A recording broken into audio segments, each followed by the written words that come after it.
Last Friday, St. George's Hall, the Kremlin. Занять места в зале. An elite congregation gathers to hear its high priest rail against the West, the woke and Satanism, but also to rubber stamp the annexation of the bits of Ukraine it controls. These men, and they're mainly men, represent Putin's inner circle. Take away the phones and the suits, you have a medieval-style throne room and power structure. Vladimir Vladimirovich Putin. But as the Tsar of Grievance took to the stage, Ukrainian forces were taking back Le Mans. Before that, the rout of the Russians around Kharkiv. The Holy War looked full of holes. So, what are these men really thinking? Is there disquiet in the ranks? And could that disquiet ever morph into a coup? The Tsars of old fostered heirs. According to the author of Putin's World, he has done the opposite. I think his hold is strong because at the moment there's no alternative, right? He's very assiduously made sure that he doesn't really have any competitors or really any successors. I mean, he's done nothing to prepare to groom someone to succeed him. So it's still a question of the lack of alternatives. It's very hard to get to him. He's very well protected. No obvious heirs in the room then, just a system of dependent fiefdoms. It's easy to find out what's going on in Ramzan Kadyrov's head. The Chechen warlord puts it all on social media. The Putin loyalist has sent thousands of his fighters to Ukraine. This week said that these, his 3 teenage sons, would go fight there as well. Today Putin awarded him a new title, Colonel General. He seemed very pleased. Then there's Yevgeny Prigozhin, the founder of the Wagner Group, famous for sending mercenaries abroad and committing atrocities there. He was recently filmed recruiting Russian prisoners to fight in Ukraine. After years in the shadows, stepped out into the social media limelight as of late. He is maneuvering. But why? A lot is changing right now during the war because we see that official military structures and intelligence, they're failing in the war in Ukraine. So such people as Prigozhin and Kadyrov become more important because they say like, well, they can't do it, we can do it. And they're trying to show Vladimir Putin that they are more effective than these official structures, than these generals. So they are becoming more and more outspoken. They're becoming almost openly critical to Russian Ministry of Defense. Prigozhin and Kadyrov are 2 blocks in Putin Jenga, an opaque power structure, unpredictable, yes, but also based on clientelism and dependency. Another block, the Russian generals. They remain loyal to Putin, at least in public.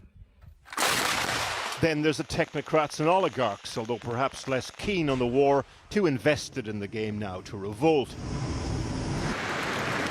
Which leaves the people who didn't get an invite to St. George's Hall. Anti-war protesters, the hundreds of thousands fleeing mobilization, ordinary Russians feeling the pain of an economy starting to stall and a war with no obvious end.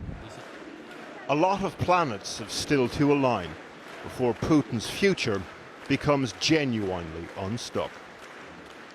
Well, earlier I spoke to the Russian analyst Oleg Ignatov of the International Crisis Group in Brussels. I asked him if Putin's political power was being diluted every time Russia loses ground in the war. I spoke with a lot of people in Russia, and nobody believes that mobilization will be effective. Yes, will work. Yes, and that's why there are a lot of speculation about next steps from Putin. Yes, there are a lot of speculation about unconventional forces and conventional tools. Yes, tools. And situation, because the current situation is very bad. Yes, he declared the annexation, and he's losing these territories, which, according to the Russian law, now is part of Russia. Yes, and that's a very bad thing for Putin.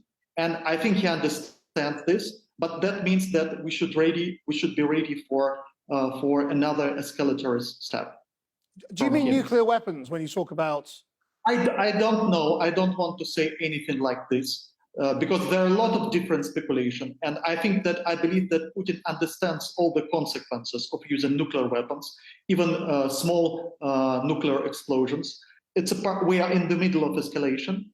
I think he will try to give an impression that, or to convince the Western countries, to convince Ukraine that he's ready to use every tool which he has in his disposal.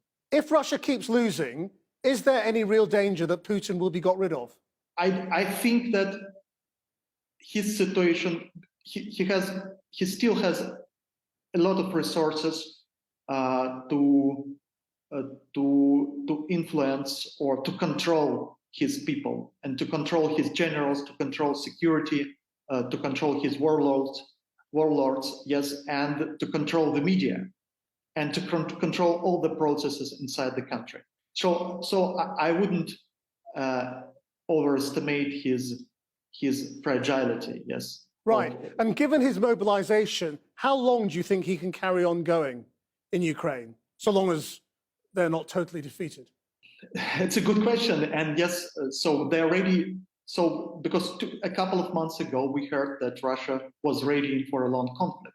And now we see that Russia doesn't have resources even to protect the occupied areas because Ukrainians are successful in their counteroffensive. Yes, and we overestimated, I mean, like the expert community overestimated Russian resources from the beginning of this war. And it seems that Russia has less resources than anybody expected. Yes, and so the next year, I think the next year will be decisive because sanctions will influence the Russian economy. I mean, the oil embargo from the EU and from the United States. Yes, and we'll see more consequences of these sanctions. And secondly, if Russia continues to lose this war, continues to lose the territories it occupied, yes, it will have, of course, it will have consequences on the Kremlin, and it will have consequences on the Russian society.